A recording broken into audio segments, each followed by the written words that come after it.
El vampiro de Chernobyl. Mi nombre es Daniela, soy una enfermera recién egresada y acabo de conseguir mi primer trabajo. Un clasificado en el periódico dominical llamó mi atención. Una pareja necesitaba una enfermera de tiempo completo por algunos meses.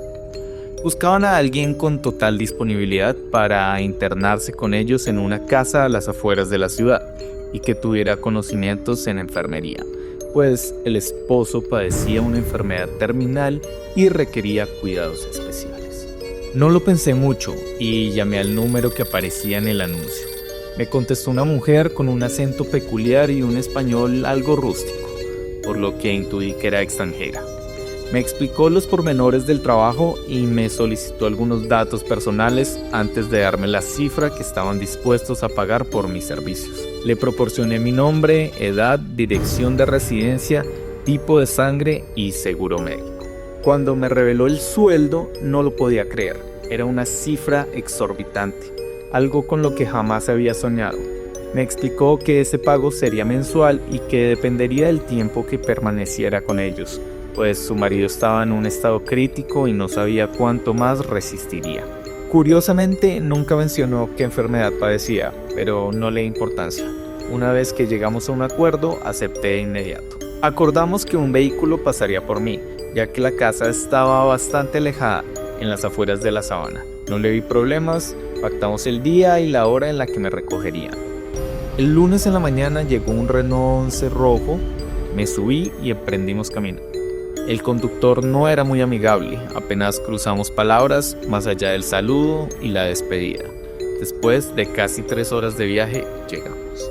Al bajar del auto vi un pequeño campo de espigas, separaba la carretera de la enorme mansión. Era una casa rústica de 3 pisos con una arquitectura gótica y una fachada antigua, pero bien conservada. Contrastaba el dorado del campo con los lúgubres colores de la construcción, como sacada de una película de terror. Crucé el campo por un sendero poco delimitado e invadido de flores hasta que llegué a la puerta. Subí varios escalones y golpeé la aldaba de metal con forma de dragón 3 veces. Me abrió una mujer altísima, casi de 1,90 m, con el cabello rubio y un vestido negro ceñido al cuerpo. Parecía tener unos 40 años. De inmediato supe que era la mujer con la que había hablado por teléfono. Su nombre era Bohuslava y era ucraniana.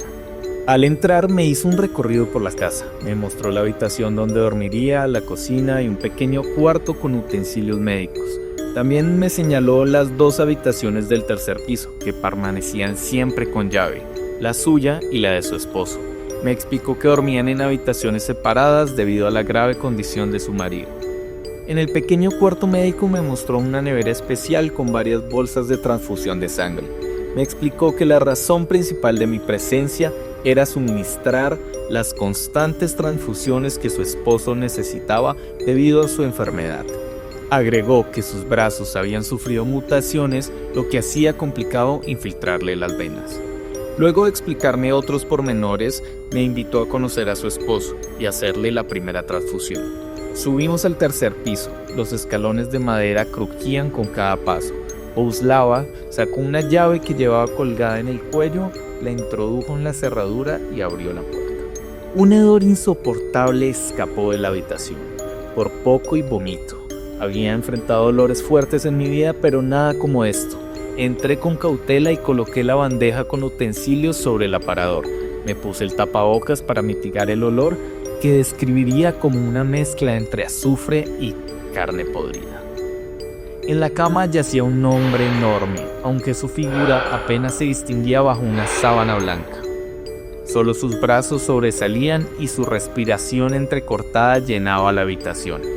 Un respirador artificial y un monitor Holter monitoreaban su estado de salud. Me acerqué. Su brazo era gigantesco e hinchado, con la piel putrefacta. Había tantas llagas supurantes que me costaba contarlas. Jamás había visto un daño así, pero me mantuve profesional. La señora me observaba detenidamente evaluándome. Tomé su brazo y busqué una vena. Tuve que atarle un torniquete para que se marcara un poco y así encontrarla. Bohuslava me indicó que debía administrarle entre 4 y 5 bolsas diarias de sangre, distribuidas a lo largo del día. Esa era prácticamente mi única tarea. Ella se encargaría del resto: bañarlo, llevarlo al baño y alimentarlo. Logré colocarle la sonda y me retiré. Ese día repetí el procedimiento un par de veces más. Por la noche, la señora Buslava me invitó a cenar con ella en el comedor. La cena fue incómoda, no hablamos en ningún momento. Después me dirigí a dormir. Esa primera noche fue incómoda. Mi habitación estaba justo debajo de la del hombre y podía escuchar prácticamente todo lo que ocurría arriba. Oía conversaciones en otro idioma y luego ruidos que me hacían pensar que estaban teniendo relaciones, aunque no estaba segura. Los sonidos eran extraños, sobre todo los del hombre, y el rechinar constante de la cama contra la pared solo aumentaba mi incomodidad. Me fue imposible dormir hasta que finalmente el silencio reinó en la habitación de arriba y logré descansar un par de horas.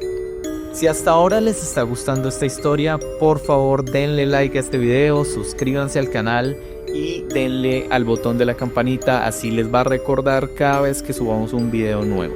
El ideal es subir un video todos los jueves en la noche para que así el viernes ustedes puedan disfrutar de él. Continuamos. Los días transcurrían con una pasividad agobiante. No sé cómo describirlo, pero cada minuto en esa casa me hacía sentir incómoda. La mirada penetrante de Buslava, la respiración del hombre cada vez que lo intervenía. Todo en ese lugar me resultaba inquietante. Siempre que podía salía de la casa y me internaba en un pequeño bosque contiguo, refugiándome en la lectura para escapar, aunque fuera por un rato, de esa atmósfera opresiva. Una noche, cuando estaba a punto de quedarme dormida, escuché unos pasos pesados bajando por la escalera rechinante, que se detuvieron justo enfrente de mi puerta. La respiración del hombre era profunda y densa. Hasta ese momento dudaba de que pudiera levantarse de la cama, pero al escucharlo allí, a pocos centímetros de mí, sentí un terror irracional. Me estremecía pensar en la posibilidad de que intentara entrar. Permaneció inmóvil, solo respirando durante lo que me parecieron 15 minutos eternos. Luego, sin previo aviso, sus pasos resonaron nuevamente en la escalera y regresó a su cuarto, cerrando la puerta con fuerza. A la mañana siguiente no quería entrar a verlo. Me repugnaba su olor y la imagen de sus brazos hinchados y llagados. Sé que no debía pensar así de un paciente, pero la idea de lo que pudo haber estado tramando la noche anterior me llenaba de asco y desprecio. A pesar de todo, intenté continuar con mi rutina y me concentré en el procedimiento de siempre, pero por primera vez lo sentí moverse. Antes de que pudiera reaccionar, su enorme mano se cerró con fuerza alrededor de mi brazo. Un grito escapó de mis labios mientras los utensilios caían al suelo con estrépito. Como pude, me zafé de su agarre y salí corriendo de la habitación. Bajé a mi cuarto temblando y sentí los pasos de Buslava acercándose apresurados, pero no me siguió hasta las escaleras. En su lugar se detuvo y regresó a su habitación, cerrando la puerta tras de sí. Respiré hondo, intentando calmarme. No había sucedido nada grave, me repetí una y otra vez. Quizás estaba sugestionada por la noche anterior y malinterpretaba las cosas. No me sentía cómoda en ese lugar, era cierto, pero lo que debía aguantar era un mes y terminar el contrato. La paga lo valía.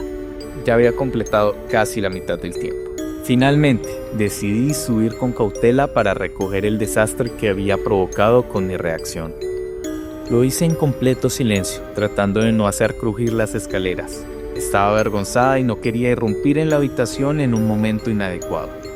Cuando me disponía a tocar la puerta, escuché a Buslava hablando en español. Su tono era molesto, y aunque no entendí toda la conversación, hubo una frase que me quedó muy clara. Tienes que venir por la mañana, me preocupa que ésta se escape. Un escalofrío me recorrió la espalda. Instintivamente di un paso hacia atrás y el piso de madera crujió bajo mi peso. El silencio cayó de golpe. Escuché cómo Buslava dejaba el teléfono sobre la mesa y comenzaba a caminar hacia la puerta. Reaccioné al instante. Me moví con rapidez y sigilo hacia la puerta más cercana, que afortunadamente estaba sin llave. Lo que vi me hizo temblar.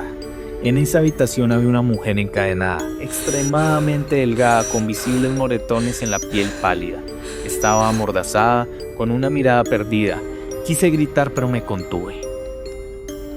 Me acerqué para intentar ayudarla y noté que sus antebrazos estaban cubiertos de hematomas, marcas de pinchazos de aguja. Le habían estado extrayendo sangre para dársele ese monstruo. No sabía cuántos días llevaba en ese estado, pero no podían ser muchos. El cuerpo no podía regenerar sangre tan rápido, y quién sabe cuánta le habrían sacado. En ese momento, un detalle me puso la piel de gallina. La mujer llevaba puesto un uniforme de enfermera, sucio y ensangrentado. Desde la noche anterior había tomado la precaución de llevar conmigo una aguja de jeringa por si llegaba a necesitarla como defensa. Tenía miedo de que al salir me encontrara de frente con ellos, así que la empuñé con fuerza y salí corriendo de la habitación. No había nadie. Aproveché para seguir mi camino, bajando las escaleras a toda prisa, provocando un estruendo. Justo cuando llegué al segundo piso, Boleslava me atacó por sorpresa con un mazo enorme. Su movimiento fue torpe y logré esquivar el golpe. Perdió el equilibrio y casi cayó al suelo. Aproveché la oportunidad y la empujé con todas mis fuerzas, apartándola del camino. Traté de correr, pero su enorme mano atrapó mi tobillo y me derribó. Se abalanzó sobre mí e intentó ahorcarme. Reaccioné con todas mis fuerzas. Le clavé la aguja en el ojo. Boleslava me soltó de golpe y lanzó un grito desgarrador, un alarido que resonó por toda la casa. Me quedé inmóvil unos segundos, paralizada por el miedo, hasta que volví a correr. Bajé las escaleras y salí por la puerta principal. Corrí con todas mis fuerzas. A lo lejos vi la carretera principal. Un leve alivio me recorrió el cuerpo, mientras atravesaba el campo de espigas, pero solo duró un segundo. Un disparo retumbó en mis oídos. De repente, mis piernas dejaron de responder, y un dolor indescriptible recorrió todo mi cuerpo. Caí al suelo mientras la sangre brotaba de mi boca, de mi espalda, de mis piernas. Intenté arrastrarme unos metros y al voltear lo vi. Ahí estaba él, el hombre deforme, parado con una escopeta en sus manos. No sé si realmente sonreía, pero su rostro grotesco parecía disfrutar cada segundo. Grité con las pocas fuerzas que me quedaban, pero él solo me miró con aquella expresión aterradora. Apuntó y disparó. Bueno, gente, este ha sido un cuento más. Espero que les haya gustado mucho, que se hayan conectado, que se hayan asustado. Recuerden darle like a este video, suscribirse a este canal, darle al botón de la campanita y nos vemos el próximo viernes aquí en Susurros de un Viernes en la Noche. Gracias.